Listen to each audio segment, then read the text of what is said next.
Bismillahirrahmanirrahim. Assalamualaikum warahmatullahi wabarakatuh. Waalaikumsalam warahmatullahi wabarakatuh. Selamat pagi teman-teman. Pagi. Sekarang kita memasuki pertemuan yang akan membahas tentang lingkungan hidup. Kajian tentang lingkungan sebagai habitat hidup berkelanjutan. Sebelumnya gimana kabarnya? Baik. Nggak usah diabsennya, udah ada di sini di agendanya. Kita langsung aja berdoa dulu sebelum ke pembelajaran. Berdoa mulai.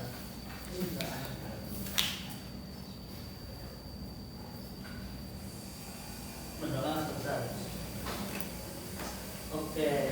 Selanjutnya anak-anak Bapak akan menjelaskan ini lingkungan hidup sebagai habitat hidup berkelanjutan. Nah, pada pertemuan kali ini kita akan membahas 5 subbab. Nah, yang pertama ada pengertian lingkungan ekosistem, etika lingkungan, dan pengertian lingkungan itu sendiri. Terus yang kedua ada jenis-jenis lingkungan, ada manfaat lingkungan, kualitas lingkungan sebagai kebutuhan hidup, dan yang terakhir ada masalah-masalah lingkungan. Oke, langsung saja yang pertama, yaitu ada pengertian lingkungan, ekosistem, dan etika lingkungan. Pasti semuanya kalian sudah tahu lingkungan, ekosistem, dan etika lingkungan di pendidikan sebelumnya. Nah, kita sekarang sudah masuk di SMA, berarti sudah mulai kritis nih ya. Ya dong. Nah, kita ke pengertian lingkungan dulu. Nah, lingkungan hidup adalah kesatuan ruang dengan segala benda, daya, keadaan, dan makhluk hidup termasuk manusia dan perilakunya yang mempengaruhi alam itu sendiri.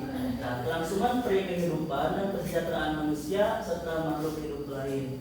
Jadi lingkungan itu semua apapun yang ada di dalamnya termasuk aktivitasnya itu termasuk ke lingkungan. Itu pengertian menurut Undang-Undang Nomor 32 Tahun 2009. Oke, yang kedua ada pengertian ekosistem. Nah, berarti kalau di lingkungan pasti selalu membahas ekosistem. Nah, apa itu ekosistem? Nah, ekosistem adalah suatu sistem ekologi yang terbentuk oleh hubungan timbal balik antara makhluk hidup dengan lingkungannya. Jadi di situ ada interaksi antara makhluk hidup dengan lingkungannya. Seperti kita ada contoh di sini, ada produsen itu tuh padi, ada konsumennya ini, berarti ini makan padi, ini makan ini, gitu ya. Kita sudah dari semua ya, berputar, rantai makanan kalau ya. Oke. Nah, selanjutnya ada pengertian etika lingkungan. Etika lingkungan merupakan nilai keseimbangan dalam kehidupan manusia dalam interaksi terhadap lingkungan hidup yang terdiri atas aspek biotik, abiotik, dan budaya.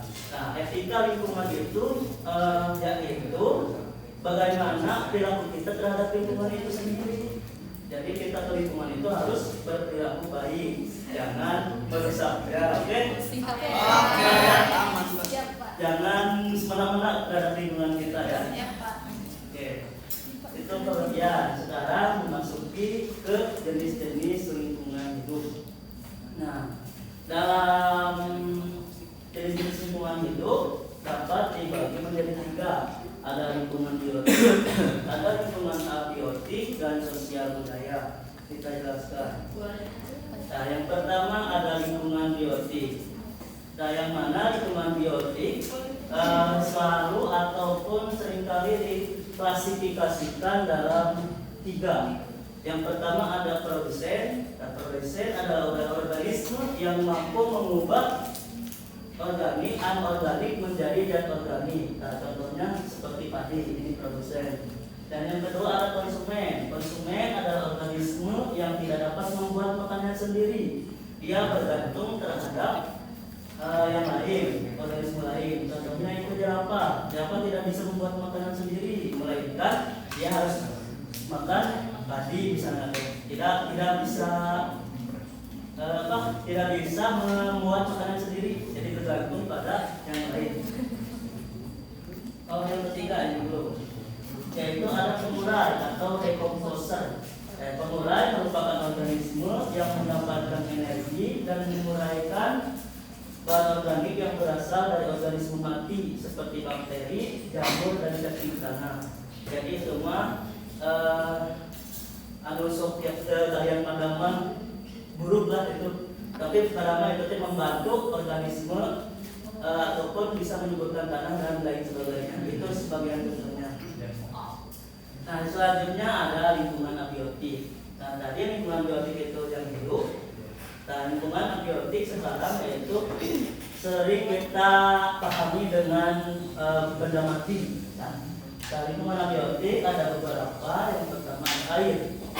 Air mati, tapi air bisa menunjang kelangsungan makhluk hidup biotik itu. Yang pertama ada air, merupakan komponen yang menjadi penentu dari kelangsungan hidup makhluk hidup. Semua makhluk hidup yang ada di bumi pastinya membutuhkan air, termasuk kita. Kalau tidak ada air, kita akan dehidrasi,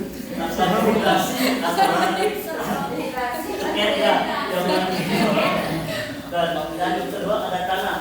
Tanah berfungsi sebagai tempat hidup makhluk hidup dalam suatu ekosistem. Hampir semua makhluk hidup yang ada di bumi ini berada di atas tanah. Kita dipercepat ya. Yang selanjutnya ada udara, merupakan komponen penyusun atmosfer bumi. Seringkali tidak terlihat tapi terasa. Yaitu selanjutnya ada cahaya matahari, merupakan komponen abiotik utama yang berguna sebagai sumber energi utama bagi kehidupan. Dan ada kelembaban, jumlah kadar air yang terdapat di udara. Nah, ada suhu, ada iklim. Kalian pasti sudah paham ya, saya. Nah, ini ada contohnya lingkungan abiotik air dan itu ada abiotik tanah. Selanjutnya ada lingkungan sosial budaya. Nah, lingkungan sosial budaya merupakan lingkungan antar manusia atau antar kelompok yang secara langsung maupun tidak langsung mempengaruhi individu, termasuk dalamnya segala norma, aturan, dan adat istiadat yang berlaku dalam masyarakat. Nah, lingkungan budaya biasanya dikaitkan dengan bangunan-bangunan candi ataupun yang lainnya yang ada kaitannya dengan kebudayaan atau tradisi. Nah, contohnya kita mengambil Candi Prambanan sebagai lingkungan sosial budaya. Nah, di samping itu lingkungan hidup juga dibagi menjadi dua. Ada lingkungan buatan, ada lingkungan alami. Nah, kita tahu semua ya, kalau lingkungan alami itu yang murni dari alam ciptaan Tuhan. Nah, contohnya bisa banget ya, lingkungan hidup alami yaitu gunung. Kita ambil contoh Gunung Bromo.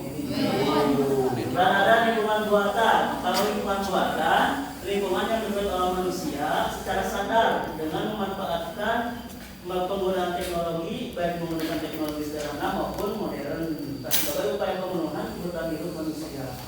Nah, kalau kelima ada campur tangannya dengan manusia, tapi menguntungkan bagi hidup manusia itu sendiri. Seperti contoh kawasan industri di mana itu?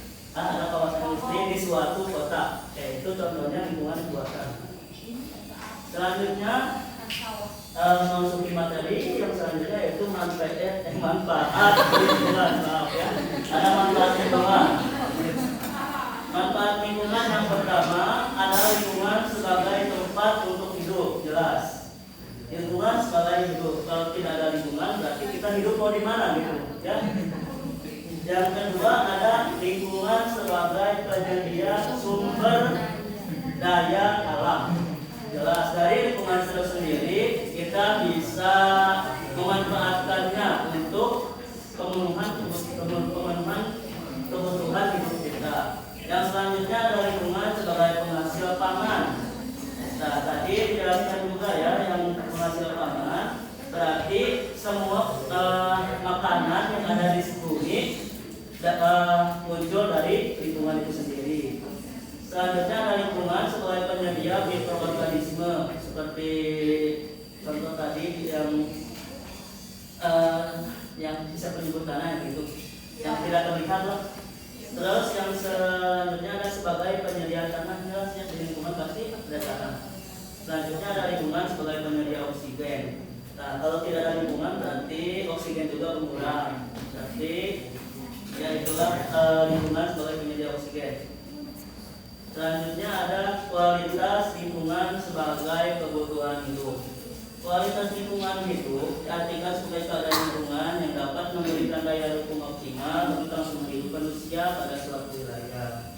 Jadi kualitas lingkungan hidup di sini dijelaskan bahwa kita harus mengetahui bagaimana kualitas lingkungan di kita di Indonesia dimaksud. Saya di sini ada contohnya keadaan kualitas lingkungan di Indonesia. Nih. Ada kondisi lingkungan, kelihatan nggak? Enggak. Nah, karena ini indeksnya ya, jadi ada ketentuannya. Kemana tidak terlihat? Nah, kita lihat angkanya sedikit ya. Nah, kondisi lingkungan. Nah, ada indeks kualitas tutupan lahan, ada 92, sekarang ada 100. Bisa dilihat ya, sini di kali Bapak ya,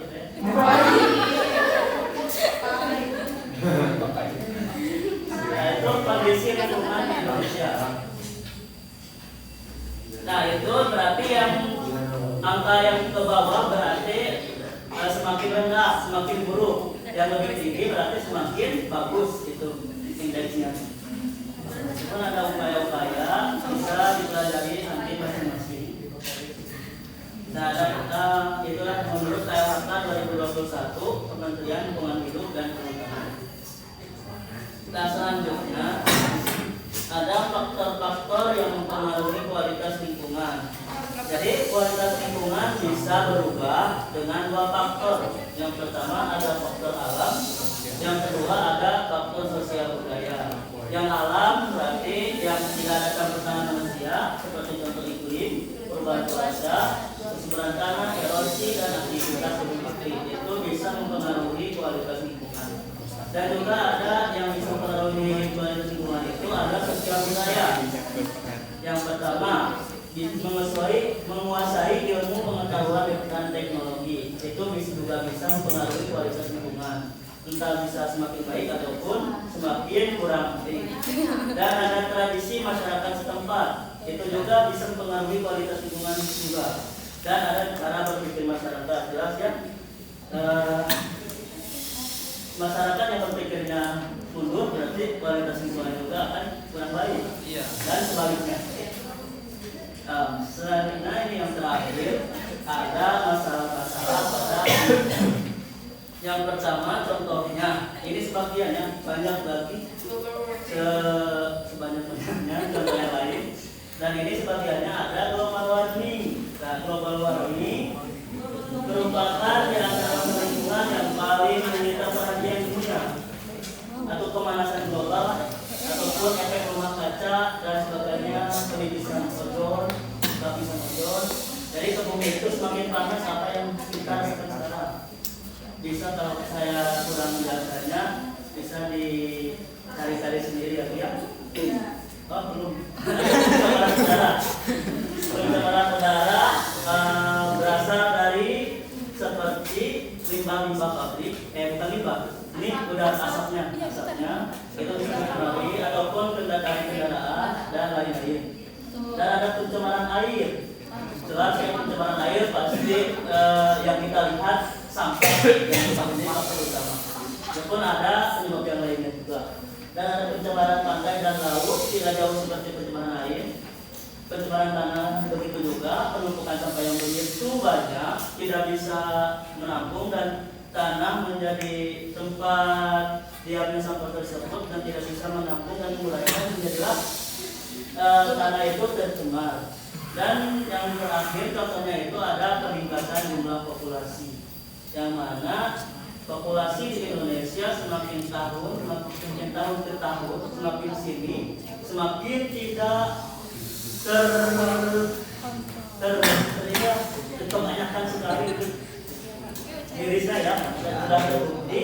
Nah, dengan peningkatan jumlah populasi tersebut banyak masalah yang timbul seperti itu yang saya buatkan contoh di posternya banyak kan, dan bisa dibaca ada itu di slide saja.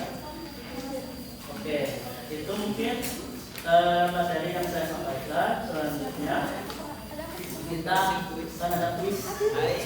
Coba kuis ya. Kalau evaluasi pembelajaran kali ini kita akan ada kuis.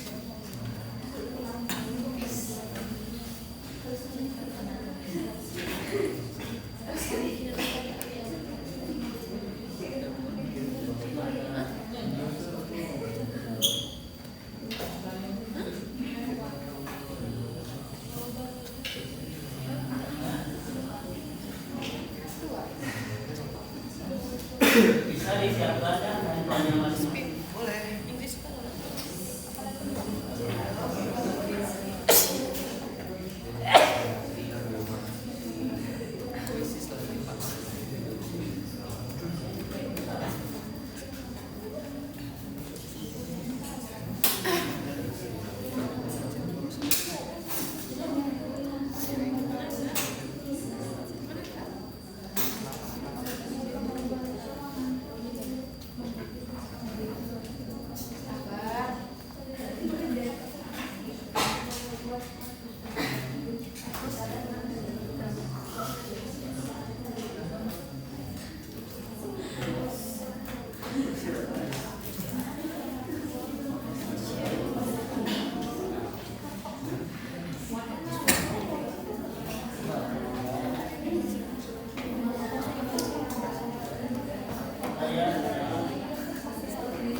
Ayo cepat kita dimulai sekarang.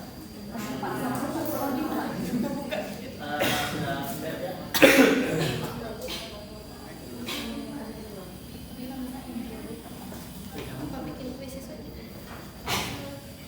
Ada 21 peserta. Ya. 22. Bisa dimulai?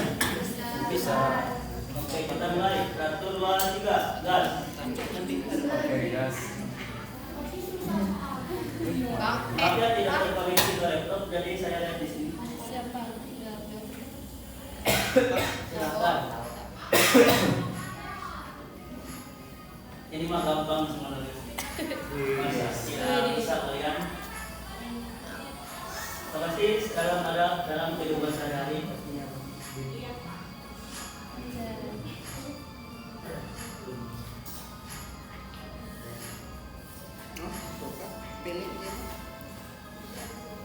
Kemarin ada 10 soal, berarti cepat ya. Dan pilihan ganda semua.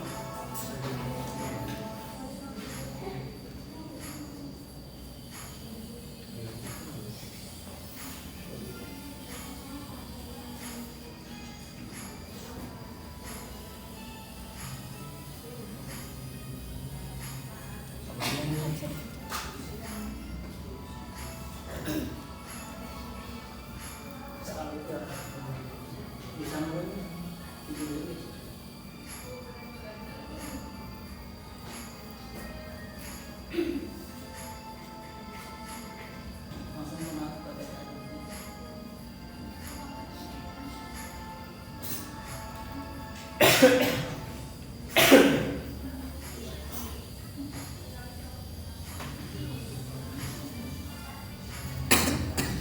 Sudah teman-teman?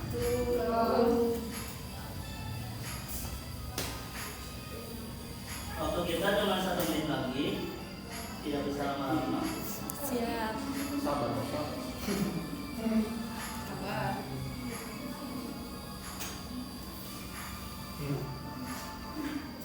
Sudah. Sudah. Jadi.